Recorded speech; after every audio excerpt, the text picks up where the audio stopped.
Good evening, everybody. Welcome to Get Into It with Saafir. I'm your host, and today we are going to be getting into the topic of the U.S. Constitution. What does it have to do with me? Today, for this massive topic, for this discussion, in order to ensure that we get the most out of this talk, I do have an esteemed guest with me. I'm inviting you that you would not only join us, but consider sharing this broadcast because we will delve into the importance and the relevance of the Constitution as it relates to your individual rights, and we'll answer the question, what does it have to do with me? My guest today is the esteemed Paul Engel. Paul founded the Constitution Study in an effort back in 2014 to help everyday Americans read and study the U.S. Constitution. Author and speaker, Paul has spent more than 20 years studying and teaching about both the Bible and the Constitution, freely admitting that he learned more about our Constitution from Schoolhouse Rock than he did in 12 years of public school. Paul proves that anyone can become a constitutional scholar. He is currently working on a book, an online Constitution study, whereby he delves deeper into the topic of the Constitution and the importance that it holds to your life. Join me as we welcome Mr. Paul Engel. Well, thank you, Saafir. Thank you for having me here tonight. It's although I think I'm going to get a swelled head if you keep referring to me as the esteemed.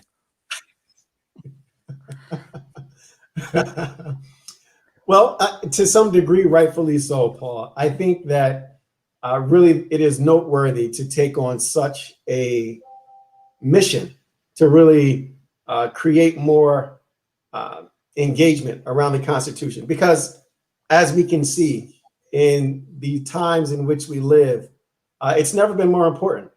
Safeguarding individual rights, understanding how the Constitution and the framers thereof intended and successfully shaped the world in which we live today and society as we know it. So again, welcome. Thank you for joining me tonight. I do appreciate it. Thank you. It should be fun. We've got some interesting topics to discuss tonight, so it should be fun. Yes. Yeah, definitely. I'm looking forward to it. We were talking a bit before we began the broadcast, and I want to go to some of those topics that came up. But really, I want to begin by creating a better understanding around why the Constitution is important today and how it safeguards our rights and the protections under the Constitution. So, question for you: why should Americans, specifically Americans who have or are a part of groups that have been marginalized or otherwise have been, diminished through the passing of laws, why is it important that they get to know the Constitution? Well, I go back to one of the founding fathers. One of the reasons I got started studying the Constitution was a gentleman by the name of John Jay. He was actually the first Chief Justice of the Supreme Court. He helped negotiate the Treaty of Paris that ended the Revolutionary War. He even wrote several of the Federalist Papers. And he has a quote, which is really the core of what I do here at the Constitution Study. He said, "Every member of the state ought diligently to read and study the Constitution of the United States and teach the rising generation to be free. By knowing their rights, they will sooner perceive when they're violated and be the better prepared to defend and assert them." So he made the statement right along your question: why should someone invest time and effort to not only read the Constitution, but actually study it, to learn a bit more depth about what it means? And the answer is simple. If we want to know what our rights are, if we want to recognize when they are violated, the best place to start is with a foundational understanding of the Constitution. If you want to defend your rights, if you want to assert your rights and you want to do so legitimately, then that starts with understanding the Constitution, its role in protecting those rights, as well as the role of your state constitution, and then understanding the tools that it gives us to understand how do we defend them, how do we assert them in times like this where rights are being infringed every day, left, right, and center. How does an individual stand up and say, this is my right, I'm going to defend it? And then how do I assert it properly?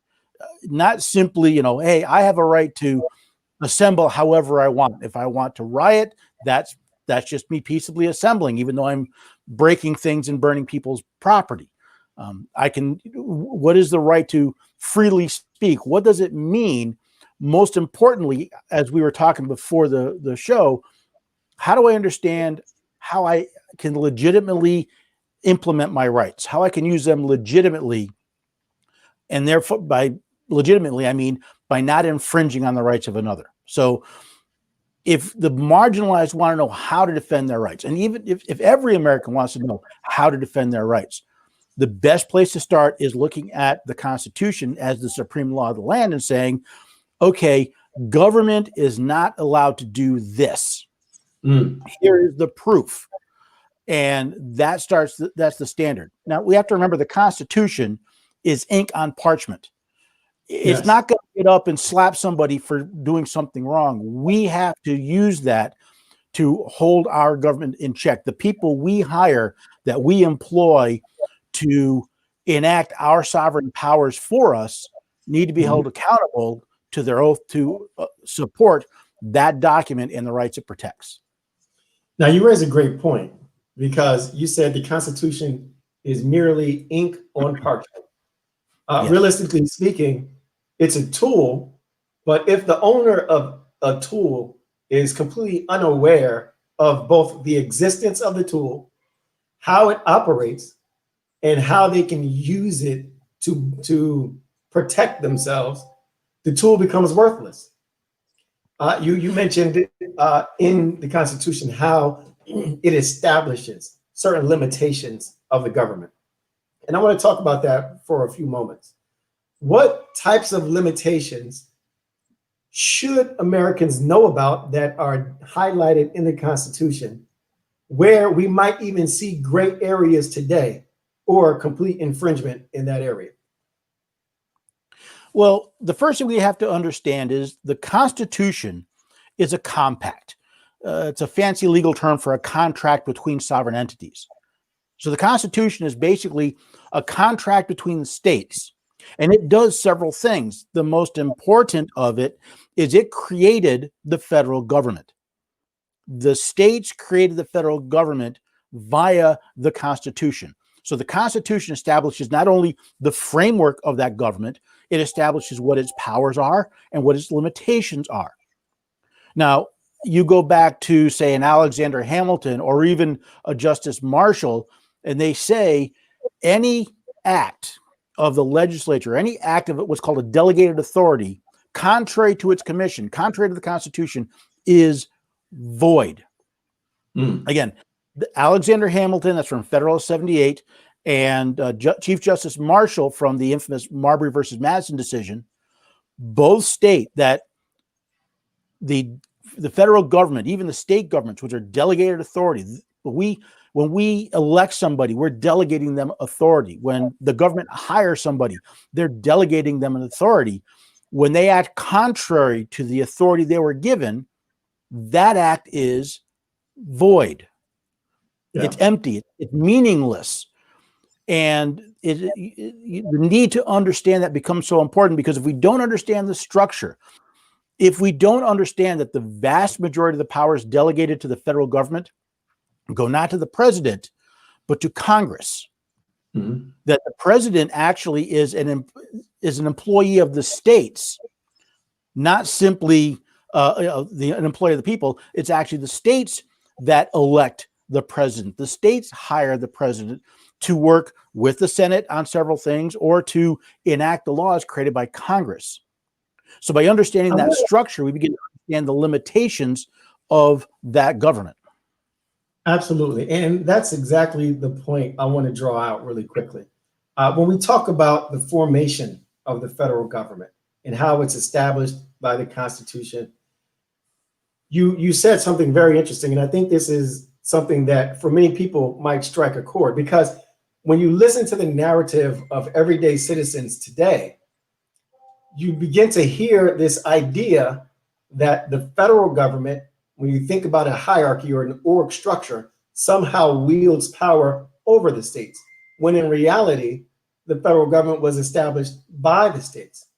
Explain for our viewers for a few moments how it is that the relationship between the federal government and the state government is truly designed to operate versus how we see it and assume it operates today. Well, let me back up just a little bit, because you have to understand that the people create their state government. Every state has a constitution where the people of that state form a government, set its powers, set its boundaries. Now, the original 13 states then took some of their powers and delegated them to the federal government. We said, you know what? We don't want 13 different forms of money. We don't want 13 states negotiating foreign policy or foreign commerce.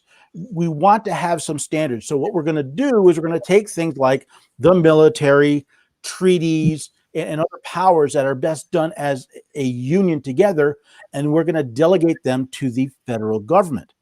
Now, there's an interesting point, because if you look at the 10th Amendment, the last of the amendments to the Bill of Rights, it says that any power that not specifically delegated to the federal government remains with the states. If it's prohibited to the states and not delegated to the federal government, it remains with the people. So you're right, we have a completely inverted power structure where the federal government dictates to the states, then the states dictate to the people, when they were actually created the other way around. The people told the states what you can do, and the states told the federal government what you can do. And how we got there, well, that's an interesting piece of history. We start with things like federal money. So what's very interesting is many of the states now refuse to stand up for their rights because they're afraid they're in danger their federal money. Mm-hmm. In effect, the federal government is bribing the states with cash. Well, don't feel bad, because both the federal government and the state government are bribing you with cash as well.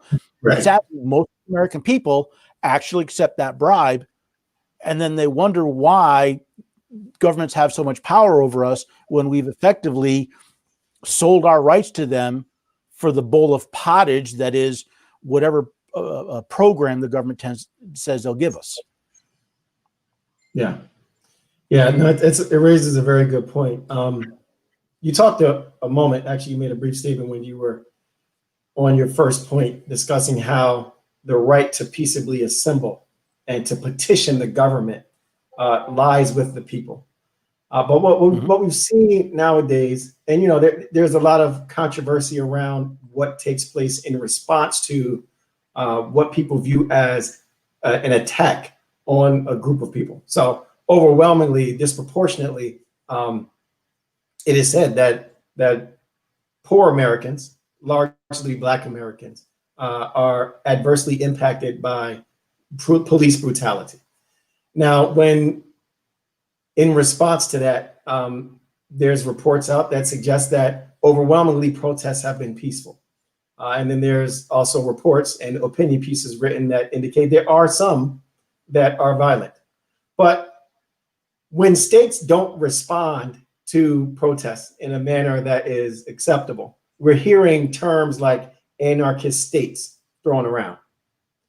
Mm-hmm. Now, an anarchist state suggests that a state is falling out of line with the demands of the federal government, when in reality, as you've just mentioned, it's an inverted view that we're trying to market and peddle to the American people. What do you have to say about that, especially as it suggests a state can become an anarchist by choosing to respond to any type of situation in a manner that they see fit? Well, understand that the term anarchist, anarchy is a removal of government. Mm-hmm. So I'm very much about defining our terms. There's a couple important points to remember. Unlike most of the Constitution of the United States, the First Amendment, where we find that right to peaceably assemble, specifically says Congress shall make no law regarding or abridging the right of the people to peaceably assemble. So the U.S. Constitution protects you from a federal infringement on your right to assemble. But that's okay. Each state also has its own Bill of Rights or Declaration of Rights that includes the right to peaceably assemble. And that's the important focus is on peaceable. We talked before, how do you define a right? And I've done research on this, and I've boiled it down to two sentences. First is, for you to legitimately exercise a right, it cannot infringe on the rights of another. So if we take the protests, and I'm all for peaceful protests. People want to get in the streets. People want to express their discontent. That is their right, up until the point that they infringe on the rights of somebody else. So if they want to have a march, if they want to call out the police, if they want to call out their government, that's fine. The portions that are depriving others of their rights, that are damaging their property, that are preventing their ability to move, that are depriving them of their businesses, those need to be controlled. The Declaration of Independence says that part of the main reason governments were created were to protect our rights. So that is the role of government. Now, unlike a lot of people, my answer is not to simply have the troops come in. My answer is for the people of the city and the states where this is going on to look at their employees, the people they've elected to protect their rights, and ask yourself, are they doing the job? If they are not doing the job, why do we keep hiring them? Right. So in some situations, this is the consequence of the decisions that they've made. So part of me, and I understand people are getting hurt by these consequences. That isn't lost on me. Right. And sadly, a lot of the people that are getting hurt are the very people that are supposed to be being protected, defended by these outbursts. But it's the people of these cities and these states who have hired these people that need to get their employees under control. If you won't do the job we've hired you for, we should never elect you again. It should be that simple. But we don't think of it that way. We think of them as placing rulers over us rather than hiring employees to do a job for us. Yeah, that's a very good point. When you elect someone to office, the term itself becomes problematic because we elect a leader, it says. We elect leaders in various offices. And while that may be the case, you're also electing employees. These are individuals that through your tax dollars you pay to represent you. And if they're not representing you appropriately and you have just cause, not only is it my opinion, but obviously it is defined by the powers of the Constitution that they should otherwise be fired or not be rehired. But you've given me a perfect example of how common law has taken the place of what the Constitution says. The Constitution doesn't say we hire leaders. The Constitution say we hire people to exercise our power. We hire representatives to represent the people in Congress. The states hire senators to represent them in the Senate. The states hire a president to exercise the laws of the union and to do certain functions for them. And part of that function is to hire judges that will decide disputes. But nowhere in the Constitution does it say we hire leaders or rulers. We hire public servants that are there to do a job. So we've been brainwashed to think of them as our leaders. They are not. They are our employees. It really is about time the American people start treating them as such. Absolutely. I could not agree more. And to your point, if representatives are not appropriately representing you, then that is where we must exercise our rights and the power that we wield and responsibility to make that change. whether that's through collective collaboration and coming together around specific issues so that we can either advocate for them to begin representing those issues appropriately, or again, getting everyone involved and engaged in the process, this election process, to avoid repeating the same mistake of hiring a representative who doesn't truly represent you. I like to put it this way. Every representative, and I pick on the House of Representatives because they're there to represent the people. So everything your representative does, whether you voted for them or not, they're doing with your name and by your authority. And that should really change the thinking of how we look at that person that comes to us every 2 years and wants our vote. Wait a second, you're acting in my name. You're using my authority. Am I happy with what you've done? And when I'm not, then there's action to be taken. When I'm not, you're fired. Absolutely. Absolutely. You are the weakest link, in other words. Yeah. I have told many a representative at both the state and federal level, you've disqualified yourself from holding that office. Not only can I not vote for you, it is my solemn duty to do everything I can to make sure you don't hold that position of trust again. Wow. Yeah, that is something that definitely needs to become more normalized. As you've stated, the brainwashing has taken place where we've accepted the idea and the concept that we're being led by these individuals when in fact we employ them and pay them and make it possible for them to have free benefits and additional fringe benefits thereafter. What do you think are some of the detrimental ways or changes that we've seen in how we choose candidates and representatives due to our lack of knowledge around the Constitution? What I've seen, and this shows up actually most in the presidential elections, is the control of the party over the electoral process. And let me give you an example. And again, the president is a perfect example. I ask this question when I do classes: how many of you voted for president in 2016? I don't care who you voted for. Did you vote for president? And almost always, most of the hands go up. And I tell them, no, I can prove you didn't actually vote for president. You voted for an elector, someone to represent you in the election for president. Now, once you get over the shock of that, we get into the question of why, the whole process. Notice when we go to the ballot in a few weeks, you're going to find names. Most of them are associated with a party. Yes. In order for them to get on the ballot, they had to genuflect and get the approval of their party. They're literally the party's champion. And guess what? The election, the voting that went about to get to the party, the private party, political parties are not governmental entities. They're not public entities. They are private organizations. The process of choosing their champions was paid for by the taxpayer. So we have a process where the taxpayer pays for an election so that a private organization can limit your decisions, your choices of who you want for an office at every level, state, local, federal, everywhere. To the point now where we're being told you have to choose the lesser of two evils, as if there are only two choices in the world. Why?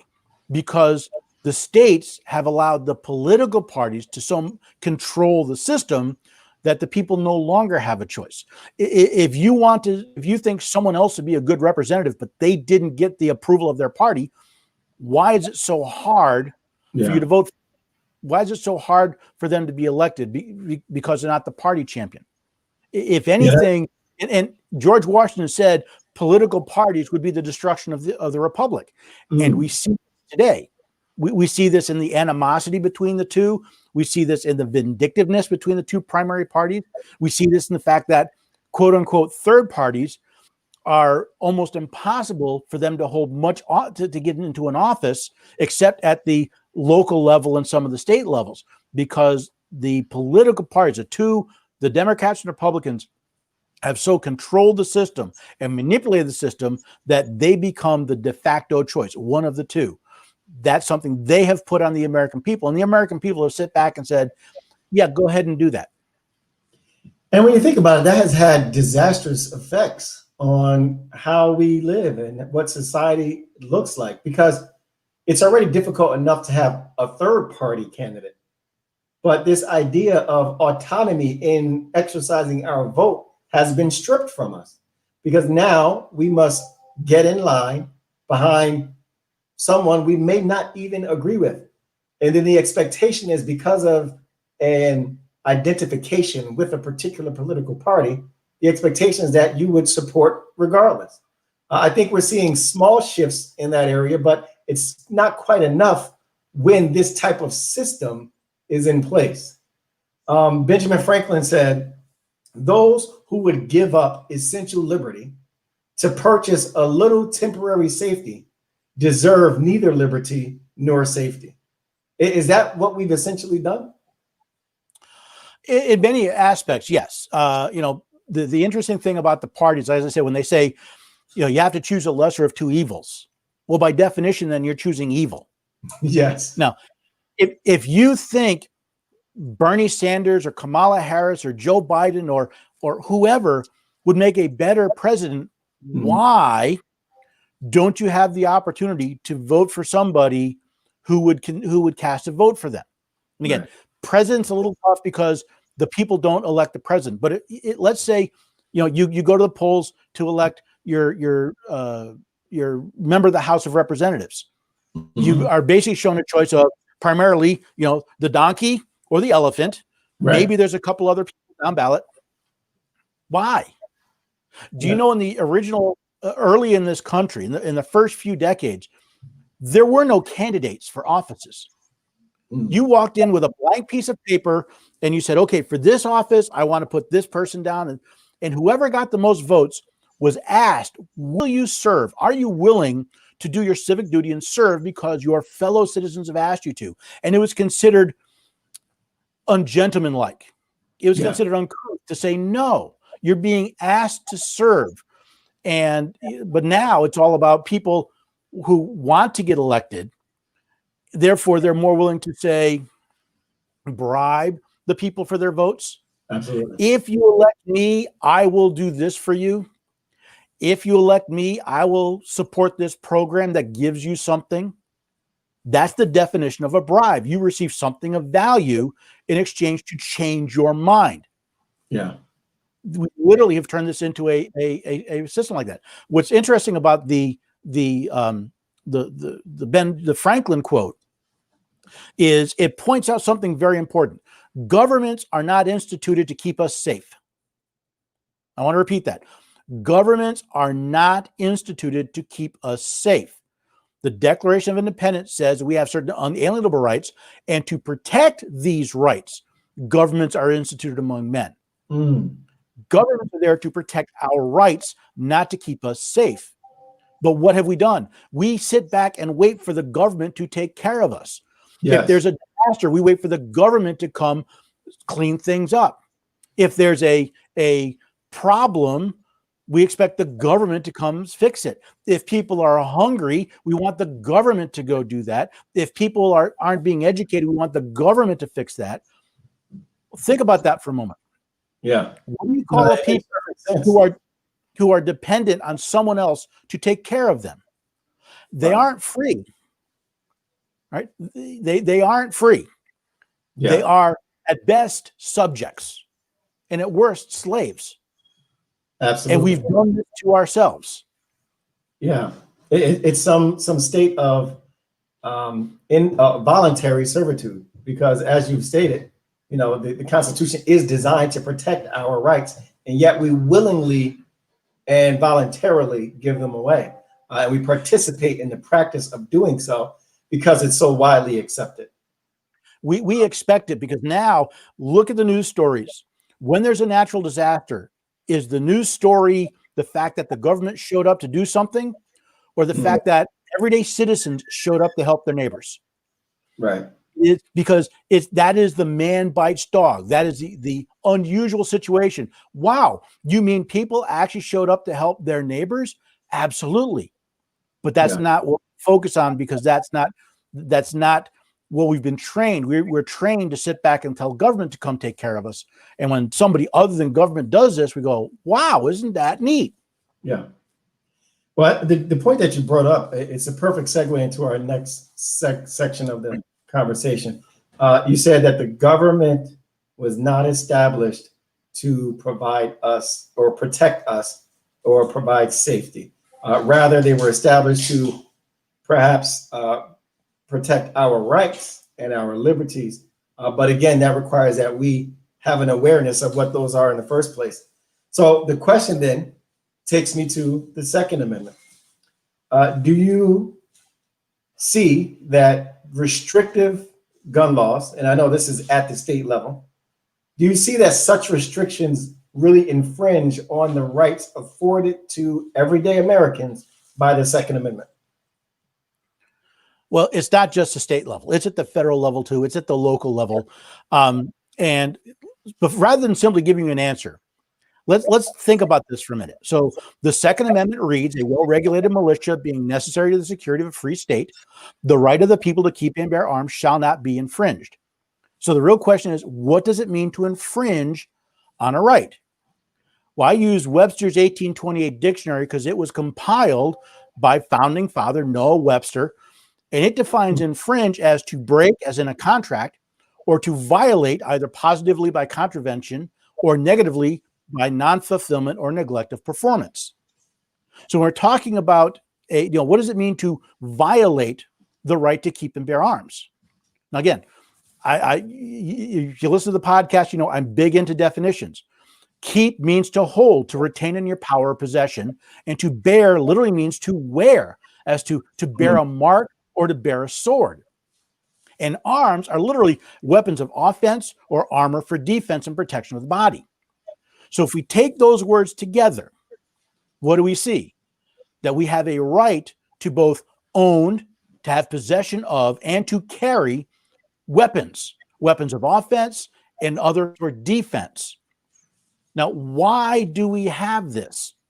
We have this because a militia, an armed populace, is the most effective way of protecting the state from any intruding government, whether it be a neighboring state, a neighboring country, or even our federal government.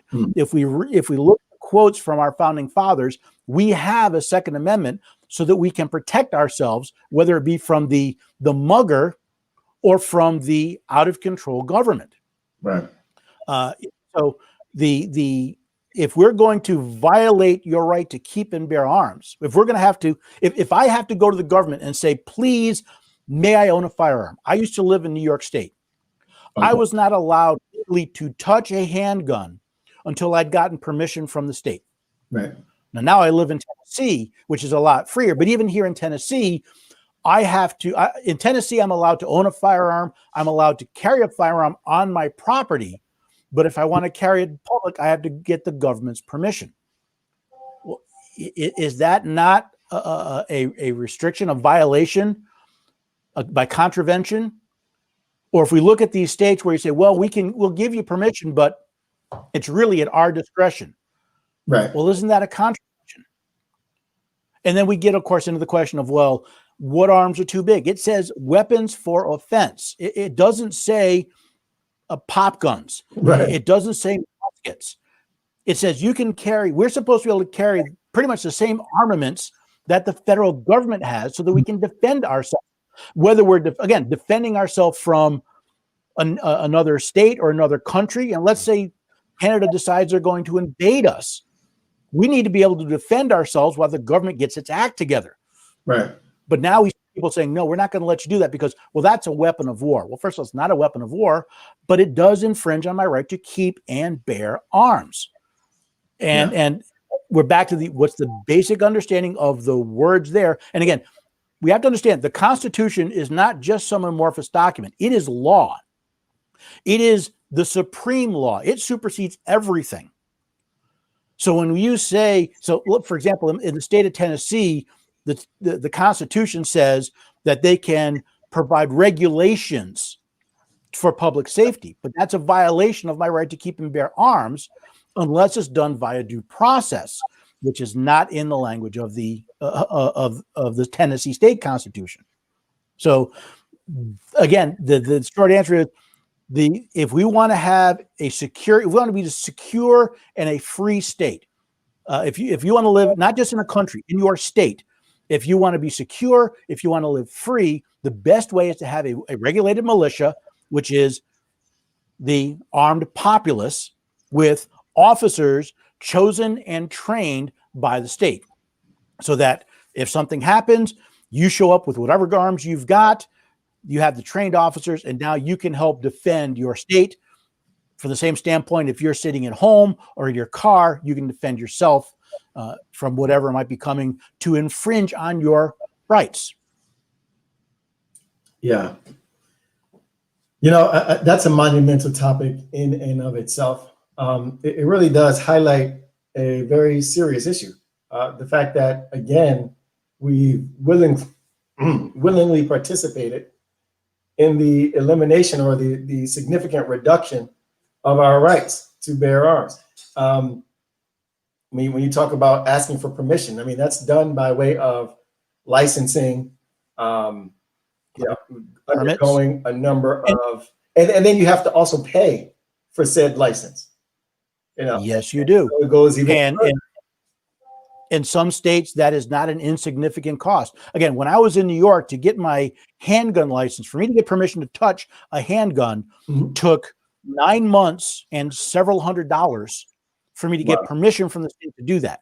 And then every time I wanted to buy a handgun, I had to wait for a judge to sign off on it. And I had to pay money. Granted, it was only like a few dollars, but I had to pay to see if I could get a judge to give me permission to purchase a gun.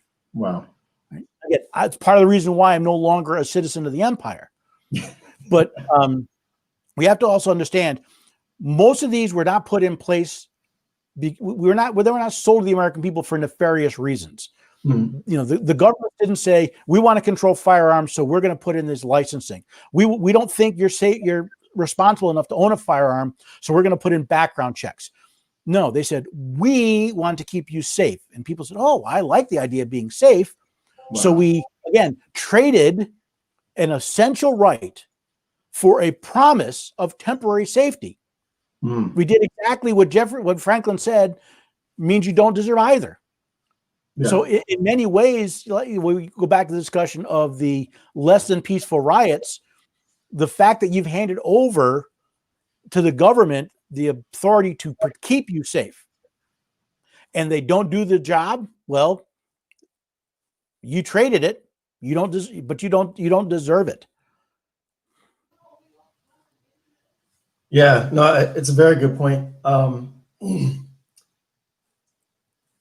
It really does highlight the fact that there's no choice between safety and liberty. You know, liberty affords you the ability, true liberty, to safeguard yourself, to protect yourself. And so by looking to another entity that you have hired yourself to provide you with safety and protection from harm, we've essentially given away that liberty. So that leads me to, I want to talk a little bit about the Eighth Amendment and really the impact of, I guess, in our justice system today. We see when it comes time for individuals who have been arrested and have to post bail, oftentimes they are met with excessive fees. And of course, that has a disproportionate impact on Americans who don't make a lot of money. So the question then becomes, how did we get here and what can we do at this point? Yeah, it's funny. When I saw your outline questions, I wanted to spend a little time preparing for this one because this is a very, it's a difficult subject, right? Because the real question is, what makes bail excessive? It's like a lot of laws, and even the Constitution talks about reasonable. What is reasonable? What's reasonable for one person is not reasonable for somebody else. What's excessive for one person is not excessive for somebody else. Excessive is defined as beyond the established law of morality and religion, or beyond the bounds of justice, fitness, proprietary expedience, or utility. So what is extravagant? What is unreasonable? And I like to make this the saying, we don't really have a criminal justice system anymore. We just have a system, because very little justice is found in our justice system. But that's a whole different topic. Absolutely. But if we're going to talk about bail, let's understand, what is the purpose of bail? Bail is there literally to set free, deliver, or liberate from arrest and imprisonment upon security given that the person bailed shall appear and answer in court. So the idea is you're arrested. Now, technically, you can sit in jail. And if it takes 6 weeks for the trial to actually happen, by the way, it's one of the reasons why we talk about a speedy trial. Right. But you could sit in jail for 6 weeks. And that's really damaging to just about anybody, right? You're away from your family. You have no source of income. You're not able to assist in your defense. So it's okay. We will allow bail. We will set a bond that says we will let you out under the promise that you will come back to stand trial. And this bond is your proof that you'll actually do it. Mm-hmm. So bail really has two competing interests. On the one hand, bail allows someone to be set free while they're awaiting trial, to continue their life, to insist in their own defense. On the other hand, bail needs to have enough incentive to ensure that the person who has been bailed out will actually come back and appear in court. So go back to the question, what makes bail excessive? And there's no cut and dried answer for this. It's one of those things. This is the thought process I went through. Does it involve the crime the person has been accused of? In other words, should someone get a higher bail for a more heinous crime? Mm. Should a shoplifter not have as much bail as a rapist or a murderer? Right. Should we take into consideration the income of the accused? Should someone's bail be set higher because they make more money? Right.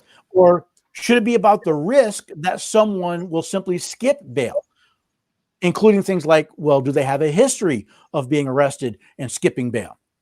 Now, if the purpose of bail is to allow the accused to be at liberty pending trial, yet securing them to actually appear for that trial, I believe there are several things that need to be taken into consideration when we're talking about bail, right? We need to recognize, yes, a person is more likely to skip bail for a more heinous crime. If someone's looking at 6 months in jail, that's one thing. If they're looking at 30 years in jail, well, they're more likely to run. Right.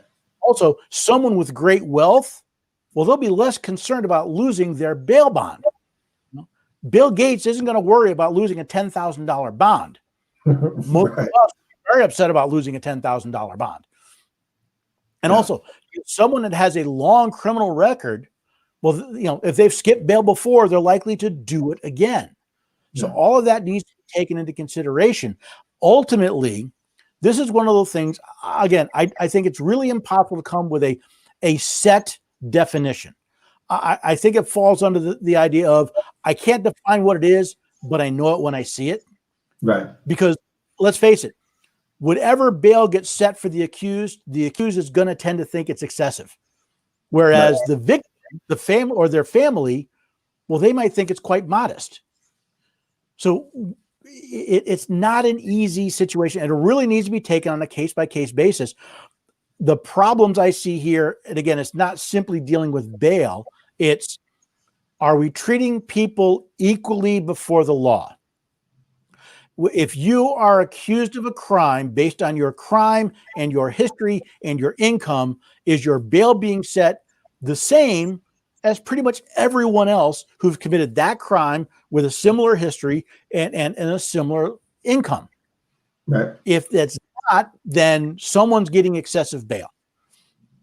The problem is, again, if you or I were arrested, any bail sounds like a big dollar amount because it's a big impact to our lives. Right. We need to look at the performance of judges, especially at the federal level, because of how federal judges do not serve lifetime appointments. That's a whole other topic. And we need to look at the behavior of judges both in the bail and in the sentencing, and even in their objectivity and fairness in dealing with the trial itself. Yeah, great point. But what it leads me to ask next up is that it seems to me that it's already problematic that these two competing interests and competing initiatives of bail exist, and they exist at the same time. And so while we want the individual to have incentive to return, obviously, so that they do not lose the monies that they've paid, we've also created an opportunity to escape the promise of a speedy trial. If we can't even get to trial, and we're forced then to, in order to experience any sense of freedom for that time being post bail, then it seems that it's just an out that has been created. And therefore, there's also the conflict of interest that exists, in my opinion, because of the fact that we've largely privatized our prisons. And by doing so, we've created incentive to increase income as well as increase the residents or the population that is relegated to prison so that they continue to make money. You know, you're right. There's a whole topic. Like I said, what we have is justice system. It's no longer about justice. The victim does not get compensation for their act, for the crime done to them in most cases. Right. And there's a you're right. We're dealing. Life is messy. We're dealing with conflicting interests. We want to be fair to both the accused and the victim. I mean, that's ultimately the two parties we're dealing with. Is you have the accused and either the victim or the family of the victim, and those are in tension. And we have to walk that tightrope as a society. And we put a lot of that on judges to say, we're putting you in this position. There's a reason judges are supposed to not be political, why they're not supposed to be, party related, because we're asking them to make decisions based strictly on the facts in front of them, not any political biases, any political precedents, any personal preferences. Because what you have is you have two sets of lives that are going to be forever changed. The life of the accused and their family, the life of the victim and their family will be forever changed by this process that's going to be gone through, which is why the Constitution keeps referring to making sure that due process is followed, that everyone's rights are protected. And when you have two competing interests, you've got to be a bit of a Solomon, right? You have to figure out, how do we split this baby so that what actually happens is fair, or as fair as possible, as just as possible, better term, as just as possible for both sides. And I don't think we're ever going to get it perfectly, because any formula we come up with is going to miss the mark based on the individual case in front of them. Yeah, I would have to agree. Thomas Jefferson expressed a very sophisticated and radical vision for liberty with awesome grace and eloquence. He affirmed that all people are entitled to liberty, that it is their entitlement regardless of what laws might have to say. And so if laws don't actually protect liberty, he declared then that the laws themselves are illegitimate, and the people should and are within their right to rebel. Now, while Jefferson didn't originate this idea, he did put it in a way that set afire the imagination of people around the world. More importantly, he developed a doctrine for strictly limiting the power of government, which he deemed the most dangerous threat to liberty everywhere. What's your position on that? Well, Thomas Jefferson was very eloquent. Several of the founding fathers, it's interesting, many of them had very good ideas. Several of them were just so poetic and emotive in how they put those across. Governments destroy rights. It's their nature. So when our founding fathers were looking at history, they're saying, how are we going to set up our governments to minimize the possibility that they will infringe on the rights of the people? What did they look at? And they looked at people like Locke and Blackstone. They looked at ancient Greece. They looked at they looked at a lot of, and they came up with this idea that said power should not be concentrated. Power should be distributed. So what do you see? If we step back, we look at the big picture, we see the power of government distributed among three branches. Now, it's interesting is most people have been taught that we have three co-equal branches of government. That is incorrect. Right? Almost all the power delegated to the federal government goes to Congress. Almost all the powers delegated to the state governments go to the state legislature. They have most power. Why? Because they at least part of them are elected by the people to represent the people. Then we have an executive. The executive is going to execute what the legislature passes. So we have a group of people where we can argue and discuss and debate and try to come to the best answer we can. We're going to take that power, we're going to hand it to somebody else and say, you now take what we've written and you execute it. You make it happen. Then we have a third branch of government that says what we're going to do. The courts actually have no real power at all legally. The Constitution grants them no power. They're only, Alexander Hamilton said they have neither force nor will, only judgment. Right. So we're going to create a third party and we're going to say, you courts, your job is simply to look at disagreements.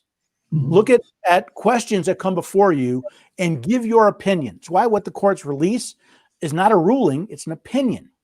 Right. So we've separated the power. So the people that write the law don't also enforce the law, which is why it is so dangerous that Congress has delegated so much of their rule and lawmaking power to the executive departments. Right. You have in effect a single agent, a single department now makes the rules and enforces the rules. Yeah. That's like having the referee. I mean, the referee's literally working for the same team. Wow. The other thing we've done is we've rather than having courts issue opinions, we now treat them as rulings. If a judge said something, we say that's law, but it's not. Right. It never went through the legislative process, but we act as if it is.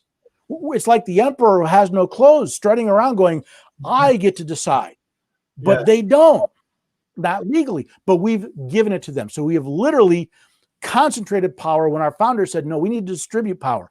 Not only do we need to distribute within the government, we need to distribute it between governments. We need to have now 50 states, each with their own government, each required to have a Republican form of government, each with three branches of government, so that the powers that were delegated to the federal government, if they exceed those powers, the state's job is to slap them down. It is the state's job to say, no, that is unconstitutional. You can't do that. You know, and again, we still have the three branches within that. Yeah.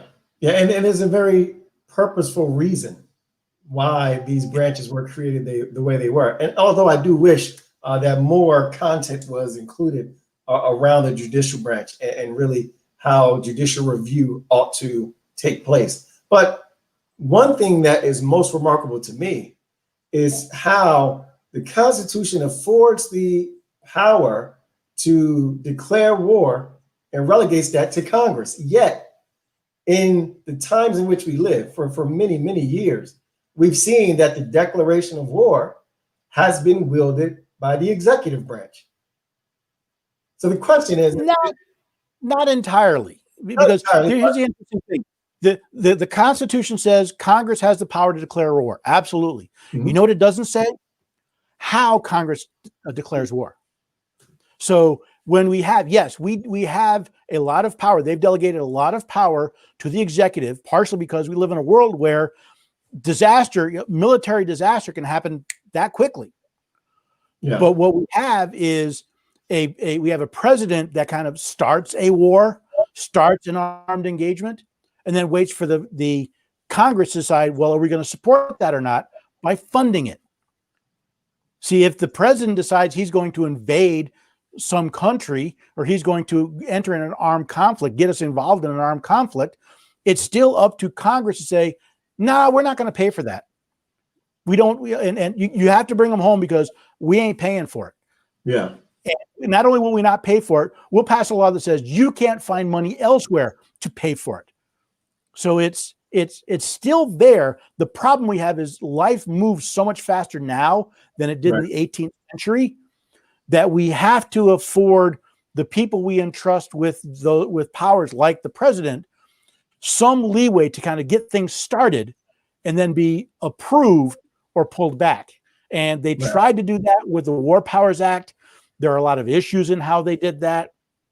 And let's face it, most politicians are spineless. So, you know, it's really tough to go back and say, no, we decided we weren't going to go protect Americans. Right. Now, that may have nothing to do with what actually happened, but that's the way it's going to get spun. Yeah. So what are some ways, if you can think of any, or examples really, of how powers, and this is related to the 10th Amendment.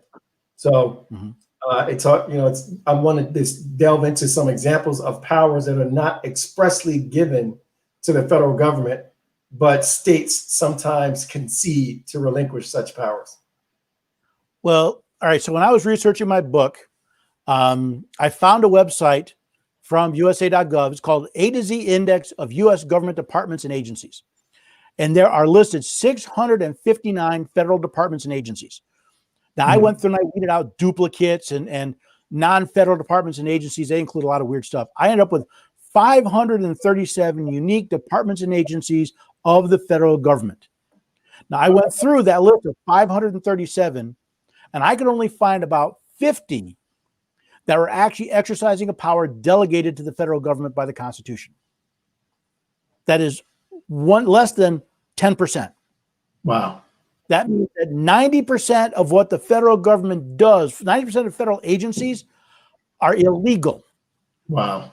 ATF, USDA, FDA, Medicaid, Medicare, multiple regional authorities like the TVA and the Mississippi Delta, NASA, the Federal Election Commission, National Endowment for the Arts, flood insurance, National Labor Relations Board, the Nuclear Regulatory Commission, multiple radio-free programs. Even the TSA is not authorized by the Constitution. Now, some things like the FAA, the FCC, they might have some constitutional power, but what they exercise is far beyond what the Constitution has delegated to the federal government. And in most cases, again, the states have simply rolled over and played dead because Uncle Sam says, if you don't let us do this, we're going to take some of our money back. Wow. It's part of the reason why I contend that the 16th and 17th Amendments, the federal income tax, and the popular election of U.S. senators, they destroyed the republic because they removed from the states their leverage against the federal government. Wow. Yeah. Now that in itself is a very eye-opening fact. And I certainly agree. And after hearing this, I am hopeful that our viewers will begin to understand the importance of getting to know the Constitution for themselves. So it brings us to the top of the hour.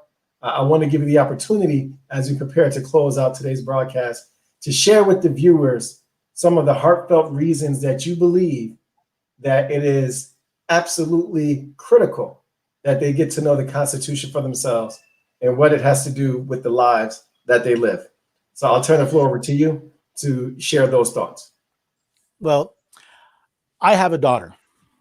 If there's one reason why I am so passionate about this, it's because of my daughter. So once I started reading the Constitution, began understanding what it said, I noticed something very important. The country we live in today is not as free as a country I inherited when I became of age. There was more freedom and liberty when I was a child and when I was a teenager than there is today. And that trajectory means that my daughter is inheriting a country less free than the one I inherited. In other words, I'm passing down less to my daughter than what I received from my parents. And that's true of each and every American.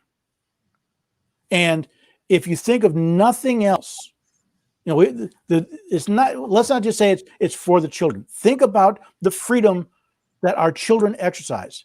Right. Think about the day when you could speak freely, and well, people could disagree with you, but they didn't shut you up. They didn't knock you off your platform. They didn't simply destroy your sign because they didn't like it. Think about what we're leaving for our children, because to be blunt, we are in a soft war. We are in a battle for liberty and freedom in this country. It is being taken away from us. In many cases, we're giving it away. If we want to retain liberty and freedom in this country, we're either going to fight it today at the ballot box, or our children are going to have to fight it tomorrow on the battlefield. I believe if we don't fight at the ballot box today, our children will curse us at what we left them, because they're going to have to pay with blood what we could not deal with a simple vote. If there's one thing that I think is most important, is think of what you're leaving to your children. Are you leaving them a battle because you are unwilling, or too cowardly, or just too lazy to actually fight when the fighting was easy? You're going to leave it to them to fight when the fighting is hard. Wow. Paul, I can't thank you enough for, one, being so blunt. I think it's important that the reality of the dangers that exist when we either live in blindness or in ignorance or in ignorant bliss and really don't activate our powers by coming to understand what is protected under the Constitution. I really appreciate your time today. Thank you for joining us. And I am hopeful that we'll be able to get to do this again in the future, in the near future. For all of the viewers, I do encourage you to keep an eye out for Paul's book. It is forthcoming. And I also encourage you to find him on social media and wherever you actually get your podcast. And the book is out. Okay. The book is out. I must have sent you an older bio. The book is out. It is available. You can find, again, my website's constitutionstudy.com. Everything there is free for you to use and for you to share, because I think this information is that important. But you can also find me on Facebook and Twitter and YouTube and all the social medias, at least everyone I've found so far. Yeah. Well, we've been letting that show on the ticker across the banner throughout the broadcast. I'm hopeful that folks will find you and they will follow you because this is a very critical topic at a very pivotal time in our country. So thank you again, Paul. I will be back in touch with you. I'm going to now prepare all of you out there as we go toward the end of this broadcast with just a little bit of takeaway details. So if you have not yet done so, I ask that you follow the page, like the page, share this broadcast. We are on Facebook as well as on YouTube. I'm hopeful that you have gained something from today's discussion. This is a very important topic, and it could not be more important because as every day passes, the importance of this topic increases. So get to know the Constitution and how it protects you, and refuse to relinquish your rights by willingly or blindly giving them away to those who are charged with being your representatives and not your lords or your leaders. I am Saafir Jenkins. Thank you for joining us today on Get Into It with Saafir. You've just heard us get into the Constitution. What does it have to do with me? Thank you again and have a great night.